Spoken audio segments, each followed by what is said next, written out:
Hello students, welcome to the online tutorial for Vidya Higher Secondary School. This video is for class 10 life science. In this video I will continue with the chapter revisional chapter 1. Okay, and in this video I will continue with the animal hormone. Okay, in my previous video I have done till the hormones of the adrenal gland, and in this video I'll start with the pancreas.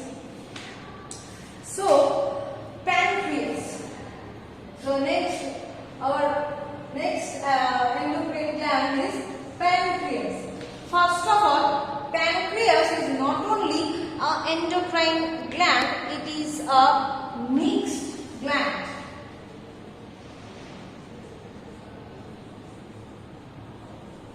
Why it is a mixed gland? Because some part of it acts as an endocrine gland, okay, and some part of it acts as an exocrine gland. Now, the endocrine portion of the pancreas secretes three hormones. What are the three hormones?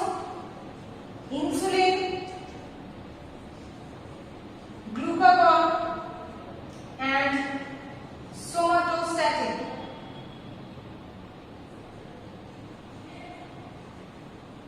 Okay, whereas the exocrine part secretes the pancreatic juice. Okay, so what are the functions of the hormone secreted from there? See, we will not read about the somatostatin, we will just read about insulin and glucagon in our class 10 syllabus. First of all, insulin. Okay, insulin is secreted from the beta cells of islets of Langerhans. Okay, and what is its function? Its function is to lower the blood sugar level. Okay, its function is to lower the blood sugar level by oxidizing the glucose. Next is that it helps in the synthesis of glycogen. Insulin stimulates the formation and storage of glycogen in the muscle and liver cells. Okay, it converts the glucose to glycogen. So in another way, it is lowering blood sugar level. Okay. Next is that it inhibits gluconeogenesis, formation of glucose from proteins and fats. So it inhibits the production of glucose from other sources. Okay. Next is that it increases entry of glucose into somatic cells from the blood by increasing permeability of the membrane. So from the blood it is allowing or it is forcing to enter into the cells. Okay. Next is that it helps in protein synthesis in the body. Okay, and it also helps in fat metabolism. Okay, and it decreases the lipid and cholesterol level in the blood also. Now coming to the glucagon. Glucagon is secreted from alpha cells of islets of Langerhans. Okay, now it is anti-insulin in function. Okay, anti-insulin in function means that is it increases the blood sugar level. It does not decrease the blood sugar level, but it increases the blood sugar level. It stimulates breakdown of liver glycogen to glucose by thus increasing the blood sugar level. That means in case of insulin we have seen that blood sugar is converted to glycogen and is stored in the liver and muscle cells. But in this case what happens? The liver glycogen is being broken down to glucose so that the blood sugar can be increased. Next is that effect on protein metabolism. Glucagon hydrolyzes protein into amino acids. Okay. Next is that fat metabolism. It increases fat and cholesterol level in the blood. So we can see by the functions that glucagon and insulin are antagonistic or opposite in nature. Now we will move on to the gonads. Now our next topic is gonads. Gonads are also termed as the mixed gland. See, in case of female, the ovary is the gonad, and in case of male, the testis is the gonad. Now, testes are the paired structures situated within the scrotum, and they secrete the hormone called testosterone. The site of secretion is interstitial cells of Leydig, intestines. What are the functions? Stimulates the growth and development of the primary sex organ, secondary sex organ. Okay.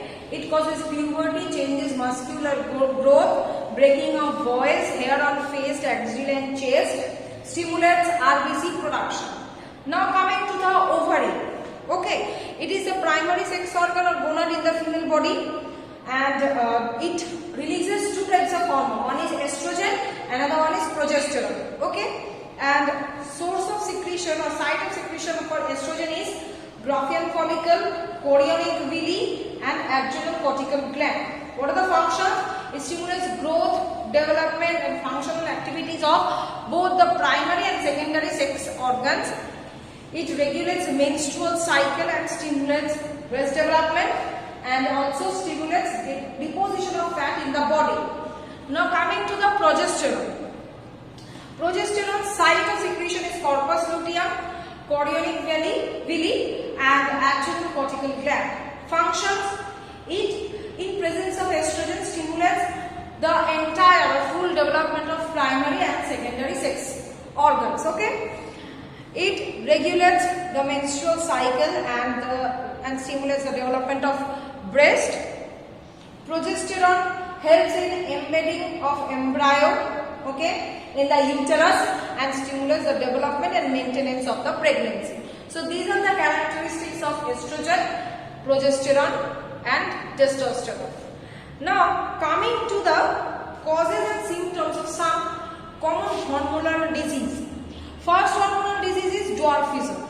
Dwarfism means the height is short. It is causing, or it occurs due to the lack of secretion of growth hormone. Okay. Next coming diabetes insipidus. Hyposecretion of vasopressin. Okay. Hyposecretion means lack of secretion causes this problem. So what happens? There is a less absorption of water. So huge amount of water is lost through the body. Frequent urination. Okay. Repeated feeling of thirst. These are the some characteristics. So these are the some symptoms. Next coming goiter. Goiter is the cause of goiter is enlargement of thyroid gland due to hyposecretion of thyroxine hormone or hypothyroidism.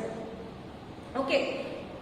Now hypothyroidism results in exophthalmic goiter or Graves' disease, and the symptoms are enlargement of thyroid gland causing swelling of neck, protrusion of the eyeball. Next is decrease of body weight, increased heart rate and rise blood sugar, higher BMR, body temperature, excessive sweating. These are the characteristics. Now coming hypothyroidism, that is the endemic goiter. Symptoms are inadequate dietary intake of iodine. So there is a lack of thyroid hormone or lack of iodine in the blood. Tremendous weakness and fatigue, weight gain, dry rough skin, coarse dry hair, hair loss, muscle cramp. These are the common symptoms.